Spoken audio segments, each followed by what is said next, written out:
आणि बुलेटिनच्या सुरुवातीला अत्यंत धक्कादायक बातमी मुंबईमधून आहे। घाटकोपरच्या गौसे चाळ परिसरामध्ये पहाटे 3:48 एक दरड कोसळली। या दुर्घटनेत 2 जणांचा मृत्यू झालाय तर 5 ते 6 जण ढिगाऱ्याखाली अडकलेत। घटनास्थळी एनडीआरएफची टीम, अग्निशमन दल दाखल झालेले आहेत। मदत आणि बचाव कार्य युद्ध पातळीवर सुरू आहे। 3 घरांवरती ही दरड कोसळली अशी माहिती मिळतेय। काही घरं झालेली आहेत, आज नाही बऱ्याच वर्षांपूर्वी झालेली आहेत। त्यामुळे आपण त्यांना खाली करताना पण त्यामध्ये प्रचंड अडचणी येतात आणि कलेक्टर लँड असल्यामुळे महानगरपालिका डायरेक्ट कारवाई न करता कलेक्टरला सांगून मग कलेक्टरकडून ऑर्डर घेऊन मग कारवाई करावी लागते। तो ही प्रोसेस तुम्हाला सगळ्यांना माहिती आहे आणि यामुळे बऱ्याचशा अडचणी यामध्ये येतात। परंतु आज आता आपण दरवर्षी आपण त्यांना खाली करायची विनंती करतो। त्यामध्ये काही करतात काही नाही करतात। आज स्वतः आम्ही वॉर्ड ऑफिसर वगैरे सगळे आले होते। डोंगरावरचा जो काही भाग आहे धोकादायक, त्या लोकांना पण आज आपण सगळ्यांना खाली करून महानगरपालिकेच्या शाळेमध्ये आपण त्यांची सगळ्यांची राहण्याची तात्पुरती व्यवस्था केलेली आहे आणि त्या संदर्भामध्ये आता कारवाई चालू आहे। सर, तात्पुरती घरं नकोच त्यांना, काम घरं हवे। त्यामध्ये असं आहे की पात्र अपात्र बरेचसे निकष लागतात। महानगरपालिकेचे PAP देताना त्यामध्ये बरेचसे निकष असतात। त्या निकषाला अनुसरून काही कामं करावी लागतात। शेवटी आपण ज्यावेळेस बोलतो त्यावेळेस आपण कायदा आणि जे काही नियम आहेत त्या नियमावलीला धरून आपल्याला बरीचशी कामं करावी लागतात। त्यामुळे या सगळ्या गोष्टींची PAP देताना कायदेशीर प्रक्रिया तर 2000च्या आहेत की नाही त्या सगळ्या प्रक्रिया असतात यामध्ये। त्यामुळे तो एक बराचसा त्यामध्ये अडचणीचा भाग आहे।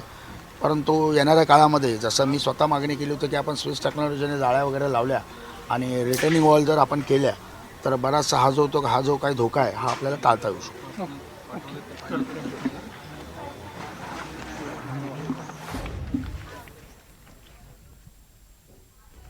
तर स्थानिक आमदार तसंच इतरही अधिकारी घटनास्थळी पोहोचून सगळ्याचा आढावा घेत आहेत।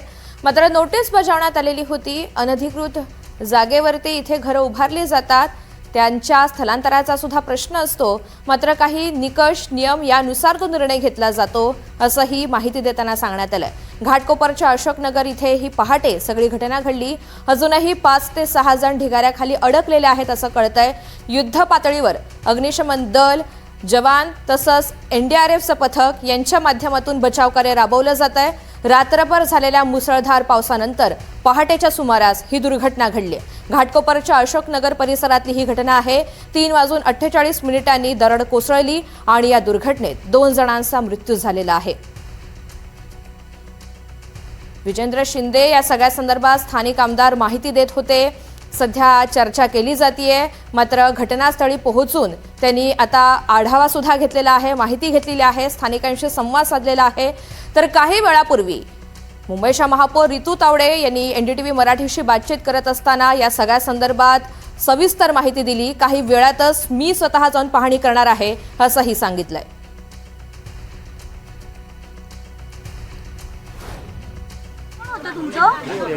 भाई भाई हमारे भाई थे। हाँ, कितने अभी तक साल के मिले हैं? नहीं। कितने साल के हैं? 27 साल के हैं। किधर ऊपर थे क्या? हाँ, इधर ही थे। अभी कल या परसों आके शिफ्ट हुए थे। क्या नाम है उनका? आरिफ नाम है। और क्या काम वगैरह कुछ करने के लिए अभी आए थे इधर? हाँ, काम के सिलसिले में आए थे, लेकिन अभी कल या परसों शिफ्ट हुए। किधर से आए? गांव UP से आए थे। इधर शिफ्ट होने के पहले किधर रहते थे? इसके पहले सायन में रहते थे। कितने साल तक यहाँ पे हो आप? आपको नोटिस मिली थी? नहीं, हम यहाँ पे नहीं रहते थे। वो अभी कल या परसों इधर से शिफ्ट हुआ। आप बोलो ना। कल या परसों इधर पे आके शिफ्ट हुआ। तो अभी रात को सुबह 4 या 5 बजे फ़ोन आया, तो ऐसा हुआ कि पहाड़ गिर गया है, मिल नहीं रहे। लेकिन उनका मोबाइल मिला, फ़ोन लगा रहे, कोई दूसरा मतलब है वो उठाया, तो बोला ऐसा बात है करके। आप किधर से हैं? मैं मुंबई सायन से हूँ। नहीं, लेकिन आपका गांव? UP उत्तर प्रदेश, जौनपुर जिला। लेकिन अभी आपके उनके साथ और कोई थे घर में? पूरे उनके पूरी फैमिली, हस्बैंड वाइफ 2 बच्चे मिल नहीं रहे? मिल नहीं रहे। एक 5 साल के बच्चा था और 2 साल की बेबी थी। घाटकोपर पोलीस स्टेशनच्या अशोकनगर मध्ये हे जो डोंगर आहे त्या डोंगराची दरड रात्री साधारणपणे 3-3:15च्या सुमारास कोसळली आणि ती 2-4 घरांवर पडून त्याच्यामध्ये काही नागरिक दबले गेले। यापैकी 2 मृतदेह आता पावे तो बाहेर काढण्यात आलेले आहेत आणि त्यांना राजेवाडी हॉस्पिटलमध्ये पाठवलेलं आहे. त्या ठिकाणी पुढील कायदेशीर कारवाई सुरू आहे. आणि त्याचबरोबर इथे BMCचं फायर ब्रिगेड, NDRFचं पथक, पोलीस आणि इतर टीम ज्या आहेत त्या नागरिकांना रेस्क्यू करण्याचं काम करत आहेत. त्याच्यामध्ये एकदम आतल्या बाजूला असल्यामुळे आणि मोठे दगड असल्यामुळे त्याच्यामध्ये काम सुरू आहे आणि निश्चितपणे त्या लोकांना रेस्क्यू करण्याचं आहे. किती लोक 3 ते 4 लोक आतमध्ये अडकलेले असण्याची शक्यता आहे. त्यावर काम चालू आहे. खूप वाईट परिस्थिती आहे. 2 लोकांची डेथ झालेली आहे आणि कमीत कमी 4 ते 5 लोक आतमध्ये दबलेले आहेत. त्याच्यात एक लहान पोरगा पण आहे. युद्ध पातळीवरती प्रशासन बचाव करत आहे. त्या पाठवलेल्या पाहायला मिळतात. अजूनही नोटीस यावेळी देखील दिलेल्या होत्या. नेमकं काय कारण आहे की लोक इकडनं निघत नाहीत किंवा नेमकं काय प्रकरण आहे? दरवर्षी महानगरपालिका स्वतःवर काही येऊ नये म्हणून नोटीसची प्रक्रिया योग्य पद्धतीने बजावतात. दरवर्षी डोंगरावर राहणारी किंवा डोंगराच्या खालच्या लोकांना नोटीस देतात आणि ते निघून जातात. परंतु नोटीस दिल्यानंतर तुम्ही काय 2 दिन हुआ गांव से आए हैं. ठीक आहे, त्यांना जरा हे करू जाऊ द्या. त्यांना जरा हे करू द्या. दे दे.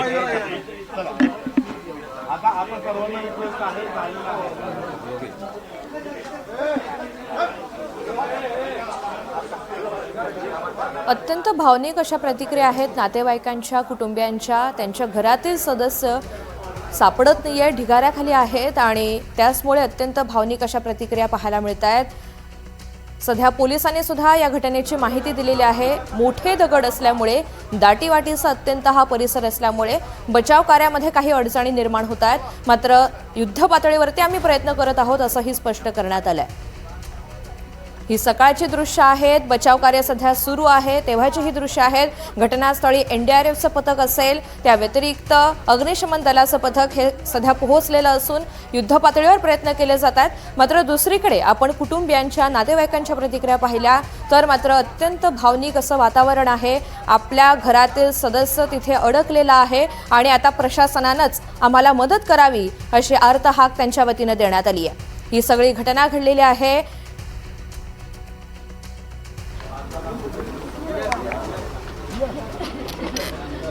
मेरे फैमिली में 4 लोग फंसे.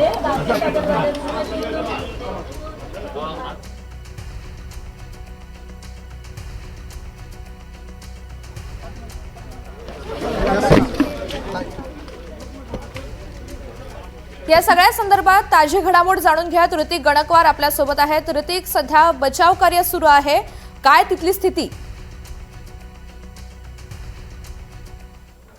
आपण बघतोय की बचाव कार्य जे आहे ते युद्ध पातळीवरती सुरू असल्याचं पाहायला मिळतंय.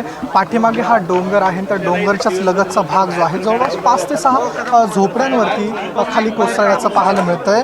निमुळत्या ज्या गल्ल्या आहेत त्या गल्ल्यांमध्ये फक्त आता अग्निशमन दलाचे जवान आतमध्ये गेलेले आहेत. खरं तर बचाव करताना मोठ्या प्रमाणात JCB वगैरे असं साहित्य लागतं, त्यावेळेस बचाव कार्य जलद गतीनं होतं. मात्र इथे असलेल्या निमुळत्या गल्ल्यांमुळे आतमध्ये जाण्यास अडचणी येत आहेत. कोणतंही मशीन आतमध्ये गेलेलं नाही आहे. मात्र नुकतंच विक्टिम कॅमेरा म्हणून एक मशीन आहे, जो कॅमेरा आहे तो थेट ढिगाऱ्याच्या आतमध्ये जातो आणि बघितलं तर आतमध्ये जे कोणी माणसं अडकलेलं आहेत त्यांचा शोध घेण्याचं काम हा विक्टिम कॅमेरा करणार असल्याचं पाहायला मिळतं. आणि आता त्यालाच अग्निशमन दलाचे जवान जे आहेत ते नुकताच थोड्या वेळापूर्वी घेऊन गेलेले आहेत. आणि आपण बघतोय की आता त्याच्या माध्यमातूनच जे ढिगाऱ्याखाली अडकलेले जे लोक आहेत त्यांना बाहेर काढणार असल्याचं आपल्याला पाहायला मिळतं. अशी माहिती मिळते की 2 ते 3 कुटुंब या ढिगाऱ्याखाली अडकल्याचं एकंदरीत दिसून येत आहे. आता देखील आपण बघितलं तर थोड्या वेळापूर्वी एका महिलेने बातचीत केली. तिचे आपण बघितलं तर भाऊजी या ढिगाऱ्याखाली अडकलेले होते आणि एका पूर्ण कुटुंब, एक मुलगा, त्याची बायको आणि त्यांची 2 मुलं असे लोक जे आहेत ते अडकल्याचं आपल्याला एकंदरीत दिसून येत असल्याचं पाहायला मिळतं आहे. आपण बघतोय की आता पोलीस प्रशासन जे आहे ते लोकांना या बाजूने खाली करण्याचा प्रयत्न त्यांच्या वतीने सुरू असल्याचं पाहायला मिळतं आहे. मात्र बचाव कार्य जे आहे ते युद्ध पातळीवरती या परिसरामध्ये सुरू आहे. आता पाऊस जो आहे तो सुरू आलेला आहे, डोंगराचा भाग आहे, पुन्हा देखील दरड या ठिकाणी कोसळण्याची शक्यता आहे. त्याच्यामुळं आपण बघितलं तर आजूबाजूचा जो परिसर आहे तो पूर्णतः खाली करण्यात आल्याचं दिसून येत आहे. एकंदरीत आता लोक जे आहेत त्यांना बाजूला काढलेलं असून आपण बघितलं तर बचाव कार्य जलद गतीने सुरू. आता पाऊस जो आहे त्याचा जोर वाढलेला आहे. अगोदरच निमुळत्या गल्ल्या, कोणतंही यंत्र आतमध्ये नाही. आता अग्निशमन दलाची NDRFची शर्त या ठिकाणी लागत असल्याचं पाहायला मिळतं, कारण की कोणतंही साहित्य जे आहे बचाव कार्याचं ते आतमध्ये जाऊ शकत नाही आहे. त्याच्यामुळं बचाव कार्य हे जवानांकडूनच सुरू आहे, त्यांच्या हाताने सुरू आहे. आता एक विक्टिम कॅमेरा आतमध्ये नेण्यात आलेला आहे आणि त्याच्या माध्यमातून ढिगाऱ्याखाली थेट जात आपण बघितलं तर आता बचाव कार्य जे आहे ते सुरू असल्याचं मिळतं. निश्चित ऋतिक, सध्या तो सगळा परिसर मोकळा करण्याचं काम सुरू आहे. त्या परिसरातील इतर जे रहिवासी आहेत त्यांचं नेमकं कुठे स्थलांतर करण्यात आलंय, त्यांना सुरक्षित ठिकाणी नेलं जातंय का? नक्कीच आपण बघतो याच परिसरातली जी मुंबई महानगरपालिकेची शाळा आहे त्या शाळेमध्ये स्थलांतर केलं जातं, त्यांचं अशी माहिती स्थानिक लोकप्रतिनिधींनी दिलेली आहे. मात्र घरं किती धोकादायक स्थितीत आहे ना, 3-3 मजली घरं आहेत. एक नव्हे, दोन नव्हे, तर थेट 3 मजली घरं आहेत, जे की अतिशय धोकादायक असतात, कधीही पडू शकतात.